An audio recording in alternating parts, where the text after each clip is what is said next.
बिस्मिल्लाहिर्रहमानिर्रहीम। अस्सलाम वालेकुम माय डियर स्टूडेंट्स। मैं मुनीरुल हक आपका मैथमेटिक्स टीचर। डियर भाई, आज हमने बकिया 7.4 डिस्कस करनी है और इसके साथ हमने 7.5 कुछ क्वेश्चन में वो भी हमने डिस्कस करने हैं। मज़ीद रिव्यू एक्सरसाइज भी हमने डिस्कस करनी है। तो पिछले लेक्चर में हमने 7.4 के आइडेंटिटी प्रूव की थी। आज उसके कुछ क्वेश्चन हैं, वो आप देख लें। और वही क्वेश्चन है, आपको मैंने फार्मूले सारे बता दिए थे आइडेंटिटी प्रूव करने के लिए। तो ये देखें, इसका है जी 7.4 का क्वेश्चन नंबर 20। वह ये देखिए 1 plus sine theta over 1 minus sine theta minus 1 minus sine over 1 plus sine is equal to 4 tan theta second theta. तो लेफ्ट हैंड साइड ले लेनी boys, 1 plus sine theta over 1 minus sine theta, फिर ये उतार ली left hand side. अच्छा, मैंने एक बात कही थी कि अगर साइन कॉस के अलावा कोई ट्रिग्नोमेट्रिक रेशियो होता आपने उसको साइन कॉस की शक्ल में लेके आना, लेकिन यहाँ तो है ही सारे साइन कॉस, लिहाजा यहाँ हम इनका एलसीएम ले लेंगे। एलसीएम लेने से इनको कोई फार्मूले आ जाएंगे, उससे ईजिली प्रूव हो जाएगा। तो ये देखें 1 minus sine into 1 plus sign, हमने इसका एलसीएम ले लिया। तो यू नो कि जब एलसीएम को इस डिनोमिनेटर से डिवाइड करेंगे तो 1 माइनस साइन से 1 माइनस साइन कैंसिल, बाकी 1 प्लस साइन ऊपर जाकर मल्टीप्लाई होकर 1 प्लस साइन होल स्क्वायर बनेगा, क्योंकि ये दोनों सेम टर्म बनेगी, क्योंकि दोनों 1 प्लस साइन। इसी तरह ये जब एलसीएम में डिवाइड करेंगे तो जहाँ 1 माइनस साइन स्क्वायर आ जाएगा। डियर स्टूडेंट, आपने स्क्वायर खोल देना है और हमारे इसका कोई हाल नहीं है आइडेंटिटी प्रूव करने के लिए। तो ये देखें ए प्लस बी होल स्क्वायर तहत फर्स्ट का स्क्वायर मतलब 1 का स्क्वायर 1 आ जाएगा, फिर सेकंड टर्म साइन थीटा उसका स्क्वायर साइन स्क्वायर आ जाएगा, फिर 2ab 2 into first term into second term वो आ जाएगा 2 साइन थीटा। सेम यहाँ माइनस है तो यहाँ माइनस का 2 साइन थीटा आ जाएगा। ओवर ये देखिए ये a minus B into A plus B का फार्मूला इज इक्वल टू क्या होता है, फर्स्ट का स्क्वायर माइनस सेकंड का स्क्वायर।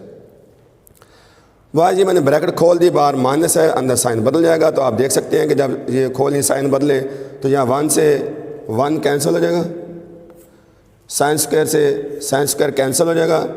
तो 2 sine theta plus 2 sine theta 4 sine theta, और ये 1 minus sine square is equal to the cos square के बराबर। ये पिछले लेक्चर में मैंने आइडेंटिटी आपको बताई थी कि 1 minus sine square is equal to cos square बनता है जी। यहाँ देखिए 4 साइन थीटा 1 के ऊपर ओवर कॉस स्क्वायर। अब मैंने क्या किया यहाँ पर कि कॉस स्क्वायर को 2 हिस्से कर दिए। कॉस स्क्वायर ना, इसको लिख दिया cos theta into cos theta. अब ये चूँकि मल्टीपल हो रहे हैं नीचे, तो मैंने यूँ किया कि 4 अलग कर लिया, क्योंकि हमने राइट हैंड साइड प्रूव करनी है। वो आप देख सकते हैं कि 4 इंटू 10 इंटू सेकेंड है, 4 अलग कर लिया।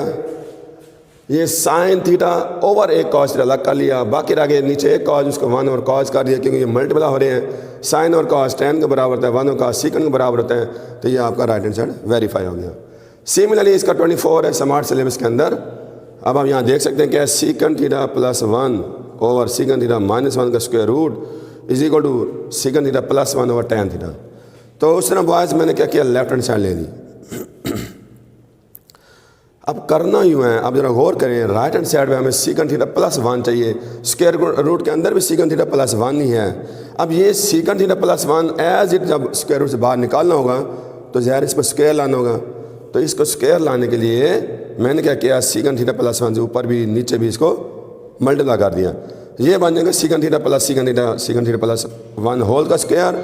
और ये अब वही आपका माइनस हो रहे वही प्लस हो रहे, फर्स्ट का स्क्वायर माइनस सेकंड का स्क्वायर बनेगा। ठीक है, अब ये देख लेंगे स्क्वायर स्क्वायर कैंसिल हो जाएगा। अच्छा नहीं, बल्कि आप एक स्टेप ये करें, second square theta minus 1 tan square theta के बराबर होता है। ये भी आइडेंटिटी मैंने लिखवाई थी कि 1 plus second square theta is equal होता है tan स्क्वायर थीटा। नहीं बल्कि ये हाँ 1 plus tan square theta is equal second square theta, और 1 उधर ले जाए तो second square theta minus 1 tan square के बराबर आ जाएगा।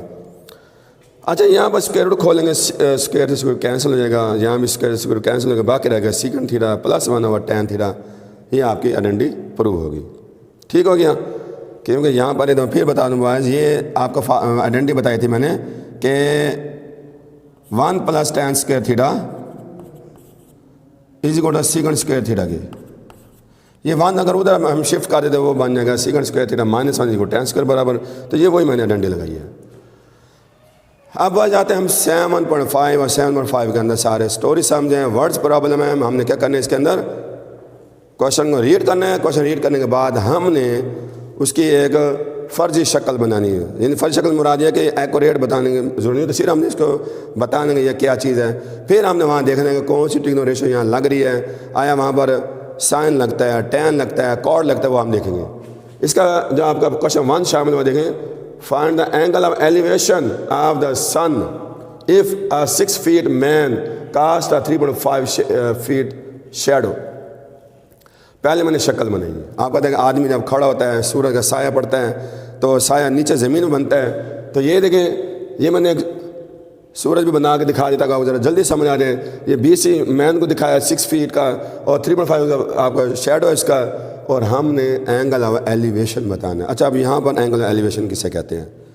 अगर आप नीचे से खड़े होकर ऊपर कोई चीज़ को देखेंगे तो यूँ जो एंगल बनेगा वो बनेगा एंगल ऑफ एलिवेशन, और अगर आप ऊपर से खड़े होकर नीचे कोई देखें तो वो होते हैं एंगल ऑफ डिप्रेशन, यानी ऊपर से नीचे जब एंगल बनता है। तो एलिवेशन आपका नीचे से ऊपर बनेगा, ये मैंने एंगल एलिवेशन शो किया। मैंने एरो भी शो करना है, ये है आपका एंगल एलिवेशन।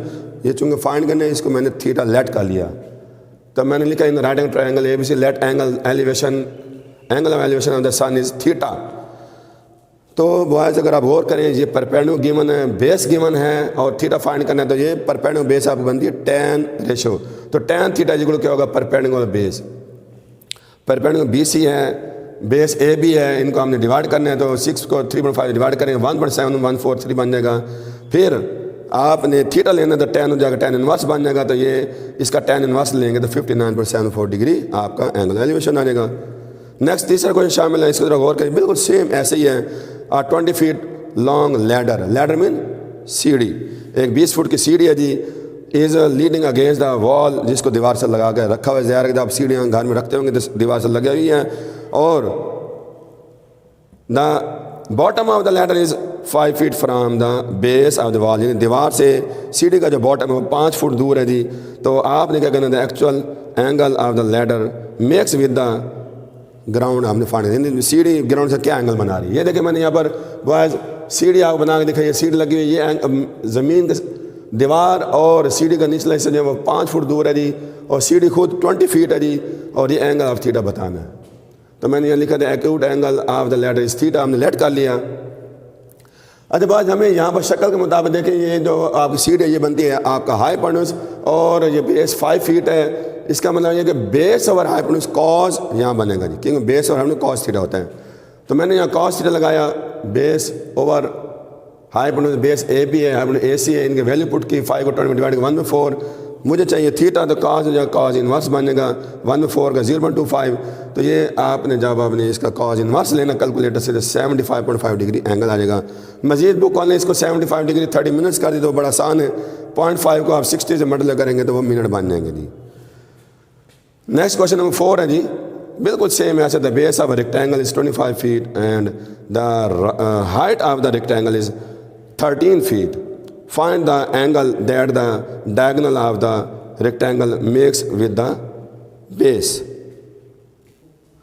अच्छा अब ये देखिए रेक्टेंगल थी हमारी, तो मैंने ये देखिए रेक्टेंगल बनाई है। रेक्टेंगल उसने क्या कहा कि 13 feet हाई थी और 20 feet उसकी जो बेस है जी, और हमने बताना कि ये हाइपोटेन्यूज कितना एंगल बना रहे हैं, उसको मैंने थीटा शो किया है। तो इधर लिखना पड़ेगा let the angle that diagonal makes with base is theta, और फिर यहाँ पर एक आप पता है 2 राइट एंगल ट्रायंगल बन गई हैं। तो मैंने ये निचली राइट एंगल ट्रायंगल ले ली ABC, और इसके अंदर हमने ये थीटा लेट किया हुआ है। तो उसी तरह बॉयज़ परपेंडिकुलर गिवन है, बेस गिवन है, तो परपेंडिकुलर बेस tan बनेगी, तो यहाँ रेशो tan बनेगी क्योंकि हाइपोटेन्यूज नहीं है। तो tan theta is equal to perpendicular base यानी BC over AB। Value put की 13 और 25 डिवाइड किया 0.5, थीटा का tan इनवर्स लिया तो 27.47 डिग्री आ गया। ठीक हो गया।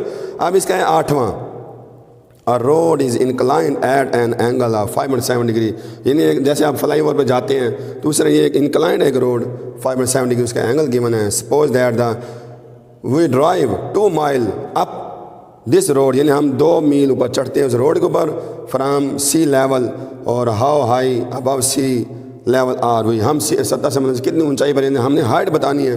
तो यार ये देखें बॉयज़ शक्ल मैंने बनाई, उसी तरह ये आपका ये इंक्लाइंड प्लेन दिखाई है, 2 माइल ऊपर हम यहाँ तक गए जी AC, और ये हमने हाइट उसको बतानी, मैंने x लिख दिया, और ये 5.7 डिग्री एंगल बन रहा है। तो बॉयज़ हमें परपेंडिकुलर फाइंड करना है, हाइपोटेन्यूज गिवन है, तो परपेंडिकुलर हाइपोटेन्यूज ज़ाहिर है कि साइन बनता है, यहाँ साइन रेशो लगाएंगे तो sine 5.7 degree is equal to perpendicular over hypotenuse BC over AC, value put की BC x है ओवर हाइपोटेन्यूज 2 माइल है और साइन 5.7 डिग्री जब कैलकुलेटर से आप कैलकुलेट करेंगे तो ये आपका 0.093। आपने पॉइंट के बाद जितनी ज़्यादा वैल्यू लेंगे उतनी एक्यूरेट वैल्यू आएगी। मैंने पॉइंट में 4 वैल्यू 4, 5, 6 जितनी ज़्यादा वैल्यू लेंगे उतनी ज़्यादा एक्यूरेट वैल्यू आती है। तो ये 4 आपने डिजिट लेने पॉइंट के बाद फिर आप ये देखते क्रॉस मल्टीपल हो जाएगा। एक्स फाइंड करना है 2 माइल, जितने 2 इधर आके माइल से माइल कैंसिल हो जाएगा ना, ये तो 2 इधर क्रॉस मल्टीपल हो जाएगा, तो ये मल्टीपल करेंगे तो आपका आ जाएगा 0.199 माइल आपका आंसर, यानी इतनी हाइट पे हम सतह समंदर से होंगे। नेक्स्ट बड़ा इंटरेस्टिंग क्वेश्चन है और समझने वाला गौर करेगा। ये मैंने यहाँ पर क्या किया कि क्वेश्चन को डॉट्स में लिख दिया, क्वेश्चन स्टेटमेंट लंबी थी, आप इस क्वेश्चन में पढ़ेंगे। इसमें ये दिया हुआ है कि एक घर है जी, उसकी एक हाइट है, उसके ऊपर हमने 8 फुट का एंटीना लगाया जी। घर से दूर आपने यूँ करना है कि एक पॉइंट में खड़े होकर आपने, वो कह रहा है एंगल जो उसकी घर की हाइट है, यानी जैसे C पॉइंट है वो 17 डिग्री बनता है, और एंटीना के टॉप को देखते हैं तो वो आपका एंगल एलिवेशन 21.8 डिग्री बनता है। यानी यहाँ से यहाँ तक आपका 17 डिग्री है और यहाँ से यहाँ तक 21.8 डिग्री है, फुल एंगल ये वाला। अब आपने बताना कि घर की हाइट कितनी होगी। ये देखिए मैंने ये CD एंटीना बना के दिखाया, ये 8 फुट का है और BC घर की हाइट है जी, इसको मैंने x फीट रखा है, और ये AB बेस भी हमारे पास नहीं गिवन थी, हमें सिर्फ एंगल ऑफ एलिवेशन गिवन है, इसको मैंने y सपोज कर लिया। अब ये 2 राइट एंगल ट्रायंगल हैं आपकी, एक है ABC और एक फुल बड़ी ABD, इन दोनों को यूज़ करते मैंने क्वेश्चन सॉल्व करना है। तो let the height of the house is BC, वो x फीट रखा है मैंने, ये सपोज किया, और इन फिगर हमें बता रहे हैं CD का एंटीना है और AB हमने लेट कर लिया y के बराबर। अब पहले मैंने ये छोटी ट्रायंगल लेनी है, इसका ना 17 डिग्री लूँगा तो tan लगेगा, क्योंकि परपेंडिकुलर और बेस बनती है। tan 17 degree is equal to x over y, ना x है ना y है, tan 17 इनपुट की वैल्यू, तो लिहाजा ये मैंने x फाइंड करने के लिए ये y क्रॉस मैंने कर दिया, तो ये y से मल्टीप्लाई कर, ये क्वेश्चन 1 बनेंगे 0.30573 y। अब मैंने क्या किया, बड़ी ट्रायंगल लेनी है ABD, उसमें भी ये आपका BD परपेंडिकुलर होगा और AB आपका बेस होगा जी। तो परपेंडिकुलर बेस हुई tan बनेगा tan, अब एंगल पूरा 21.8 डिग्री लगेगा, तो tan 21.8 डिग्री के लिहाज से मैंने रेशो ली, उनकी वैल्यू पुट की। तो यहाँ पर मैंने यूँ किया कि उसी तरह x + 8, क्योंकि x हमने असल फाइंड करना है, x + 8 इज इक्वल टू ये y क्रॉस में ये दूसरी क्वेश्चन बन गई। x भी अननोन है, y भी अननोन है। करना यूँ है कि यहाँ सिर्फ x की वैल्यू, मैंने वो x की वैल्यू यहाँ पुट कर देनी है, ठीक है। ये देखें 0.30573 यहाँ पुट किया, x की जगह +8 ओवर ये वैसे उतार लिया, दोनों y की वैल्यू है, इसको उठाकर जाकर माइनस कर दिया, y कॉमन ले लिया, तो बाकी ये जो बच्चे के माइनस के ये आंसर आ गया। अब यहाँ पहले y फाइंड करेंगे हम, ज़ाहिर है कि y मौजूद है, 0.09424 आके इधर 8 से नीचे डिवाइड कर देंगे, तो डिवाइड करके आप पास ये आंसर आ जाएगा 84.8896। यानी इसकी जो बेस है, जिस पॉइंट में खड़े देख रहे हैं, और घर के तक जो बेस y है वो आ गई हमारे पास। ये y की वैल्यू x फाइंड करने की क्वेश्चन 1 में पुट कर देता हूँ, मतलब 0.30573 को y से जब मल्टीप्लाई किया y की वैल्यू से, तो ये आपके पास 25.95 फीट घर की यानी हाउस की हाइट आ गई। क्लियर, ये एक्सरसाइज हमारी ख़त्म हुई। अब आते हैं मिसलिनियस एक्सरसाइज 7, और इसका क्वेश्चन 1 आपको पता है कि MCQs के लिहाज से मैंने MCQ निशान लगा दिए हैं। अगर आप इसको गौर से पढ़ेंगे तो वही पिछली बातें सारी, आप अगर कोई बात समझ आए तो फिर आप मुझसे डिस्कस कर सकते हैं। तो यहाँ पर देखिए पहले का A आंसर बनता है, दूसरे का D, तीसरे का C, चौथे का B, पाँचवें का C, छठे का B, सातवें का A, आठवें का B और नौवें का C और 10वें का B। ये आप निशान लगा लीजिएगा, इंशाल्लाह आपको समझ आ जाएंगे। बाकी से कुछ शॉर्ट क्वेश्चन है, वो आपको पता है कि बोर्ड के लिहाज से बहुत अहम होते हैं, वो आपको मैं कुछ थोड़ा उसमें गाइडलाइन दे देता हूँ आपको। ये देखें, इसके क्वेश्चन नंबर पे आ जाएं बॉयज़। क्वेश्चन नंबर 2 भी शामिल इसका देंगे। पहले जी डिफाइन एंगल, पेज 146 पे आप देखेंगे, वहाँ इसका डेफिनेशन लिखी हुई है जी। अगला दूसरा, what is the sexagesimal system of measure of angles. तो ये सेक्साडेसिमल सिस्टम ये आपकी बुक के अंदर नहीं दिया, मैं आपको लिखवाता हूँ, आप जब तवज्जो से इसको सुन लें कि अगर आपका एंगल डिग्री, मिनट और सेकंड की शक्ल में दिया जाए, if the angle is given in the degree, minute and second, then this is system is called sexadecimal. ठीक है, आसान सी बात है। यानी अगर आपका एंगल जिस सिस्टम में डिग्री मिनट सेकंड में दिया जाए वो सिस्टम क्या कहलाता है? आपको सेक्सडेसिमल सिस्टम। आगे तीसरे, how many minutes are there in two right angle, दो राइट कहते हैं 90 को, 90 प्लस 90 180 हो गया। तो ये मैंने यहाँ करके दिखाया कि क्या करना है, 180 को आपने मिनट में कन्वर्ट करना है। तो सिंपल सी बात है, 180 आपके डिग्री है, डिग्री को मिनट करने के 60 से मल्टीप्लाई करेंगे तो ये 10800 मिनट बनने की। छोटा सा क्वेश्चन है अभी। नेक्स्ट बॉयज आपने क्या करना है कि अगला है डिफाइन रेडियन मेजर, और ये पेज 148 पर इसकी डेफिनेशन गिवन है, पेज 148 पर।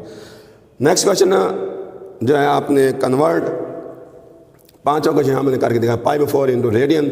और ये भी मैंने पिछले एग्जाम में समझा चुके हैं, अगर आपने रेडियन एंगल को डिग्री में लेके जाना है, कन्वर्ट π/4 रेडियन इंटू डिग्री, तो 180 और पाई से मल्टीप्लाई कर दें, सिंपल 180 और पाई से कैंसल, ये डिवाइड कर 45 डिग्री। अगला क्वेश्चन भी इसी तरह वो आपने खुद ट्राई करना है, convert 15 degree to radian, 15 degree को रेडियन कन्वर्ट करना है। तो यहाँ मैंने 180 और पाई से किया, तो उसको पाई भी 180 से मल्टीप्लाई करके आप कर लीजिएगा। सातवें क्वेश्चन में what is the radian measure of the central angle of an arc 50 centimetre long on the circle of radius 25 metre. ये L is equal R theta बनेगा, L is equal R theta के लिहाज से बनेगा। तो ये आप वहाँ इसको अप्लाई कर लीजिएगा। अगला क्वेश्चन भी इसी तरह है, 8वां पार्ट, वो भी एल इज आर थीटा से पहले कराया हुआ है, लेकिन एक बात ख्याल रखिएगा, यहाँ थीटा 45 डिग्री में है, इसको रेडियन में कन्वर्ट करने के लिए आपने उसी तरह क्या करेंगे, आप π/180 से मल्टीप्लाई करेंगे। पहले इसको रेडियन कन्वर्ट करेंगे, फिर इसको सॉल्व कर लीजिएगा। 9वां क्वेश्चन मैं दिखा रहा हूँ आपको, फाइंड tan थीटा। आपने tan थीटा फाइंड करना है और cos थीटा में गिवन है। मैंने एक ट्रायंगल बनाई, ठीक है, cos 9/41 गिवन है, यानी cos द बेस और हाइपोटेन्यूज, बेस 9 है और हाइपोटेन्यूज 41 है। तो पाइथागोरस थ्योरम से मैंने ये परपेंडिकुलर यहाँ देखा, आपको फाइंड करके दिखाया है, जो कि आया 40 आंसर, ठीक है। तो ये tan थीटा क्या हो गया, परपेंडिकुलर बेस यानी A/B 40/9 इसका आंसर आ गया। लास्ट इसका पार्ट 10वां, prove that 1 - sin square into 1 + tan square theta is equal 1। ये भी शॉर्ट क्वेश्चन बड़ा अहम है। तो बॉयज ये देखें, लेफ्ट हैंड साइड ली 1 - sin स्क्वायर होता है cos स्क्वायर के बराबर, जबकि 1 + tan स्क्वायर ये भी आइडेंटिटी है सीकंड स्क्वायर के बराबर, जबकि सीकंड का अपोजिट होता है 1 और cos square, cos square cancel equal 1, prove हो गया। तो डियर बॉयज ये आपका यहाँ पर सिलेबस 7 का ख़त्म हो गया। आपने होमवर्क भी करना है, और अगर कोई आपको मसला दरपेश है तो आपने मुझसे रब्ता करके पूछ भी सकते हैं, ठीक है जी। फ़ी अमान अल्लाह, ओके, अल्लाह हाफ़िज़।